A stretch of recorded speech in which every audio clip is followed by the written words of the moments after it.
नमस्कार, मैं हूं आपके साथ खुशबू सिंह और आप देख रहे हैं युग चरण। तो चलिए शुरुआत करते हैं बुलेटिन की।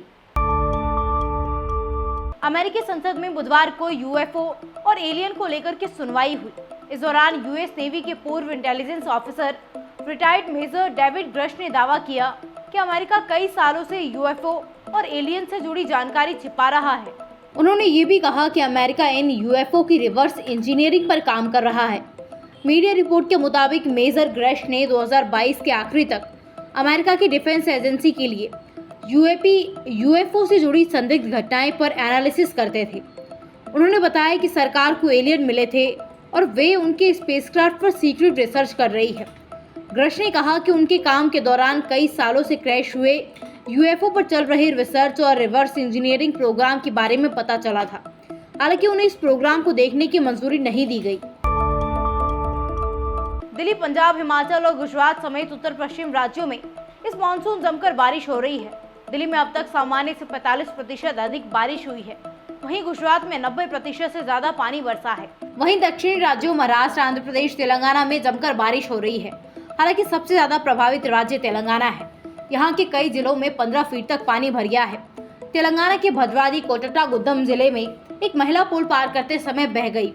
वहीं मुलुगु में मुटियाला धारा जल प्रपात के पास फंसे 160 टूरिस्ट को एनडीआरएफ ने रेस्क्यू किया। उधर मुंबई की बात करें तो मुंबई समेत पूरे महाराष्ट्र में गुरुवार को मौसम विभाग ने रेड अलर्ट जारी किया है। इसके चलते मुंबई के सरकारी और निजी स्कूल कॉलेजों को 27 जुलाई तक के लिए बंद कर दिया गया है। प्रधानमंत्री नरेंद्र मोदी कल यानी 28 जुलाई को गुजरात के गांधीनगर में सेमिकॉन इंडिया इवेंट का उद्घाटन करेंगे। इसमें 23 देशों के प्रतिनिधि के साथ फॉक्सकॉन, माइक्रोकॉन, एएमडी और आईबीएम सहित अन्य बड़ी चिप मैन्युफैक्चरिंग कंपनियां शामिल होंगी।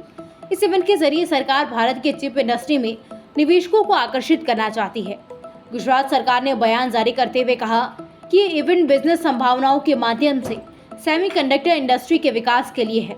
इसका मुख्य फोकस इनोवेशन, पार्टिसिपेंट्स और ग्रोथ पर है। यह आयोजन भारत में सेमीकंडक्टर इंडस्ट्री के भविष्य को आकार देने में अत्यधिक महत्व रखता है।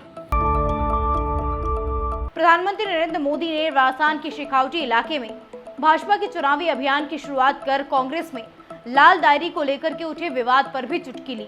उन्होंने कहा कि केंद्र सरकार की तरफ से पहले राजस्थान के विकास का सिलसिला लगातार चल रहा है, लेकिन जब से यहाँ कांग्रेस की सरकार बनी है तब से विकास के काम में रोड़े अटकने का ही काम चल रहा है। कांग्रेस की सरकार का मतलब है कि लूट की दुकान और झूठ का बाजार। इस लूट की दुकान का ताज़ा प्रोडक्ट है लाल डायरी। मोदी ने कहा कि कितनी ही ताकत लगा ले, लेकिन लाल डायरी इस चुनाव में पूरी कांग्रेस का डिब्बा गोल करने जा रही है। लाल डायरी के नाम से ही कांग्रेस के नेताओं की बोटी बंद हो रही है।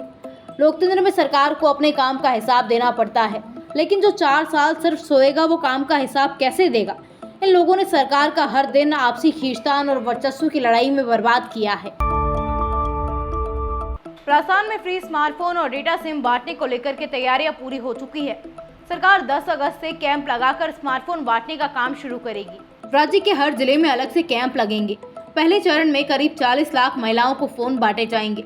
इसमें 9वीं या उससे ऊपर की कक्षा में पढ़ने वाली बालिका, कॉलेज स्टूडेंट्स, विधवा या अकेली रहने वाली नारी और इंदिरा गांधी शहरी रोजगार गारंटी में 50 दिन और मनरेगा में 100 दिन का काम पूरा करने वाले परिवार की महिला मुखिया को प्राथमिकता दी जाएगी। खास बात यह है कि सरकार डाटा रिचार्ज के 675 रुपये और मोबाइल फोन खरीद के लिए 6125 रुपये देगी।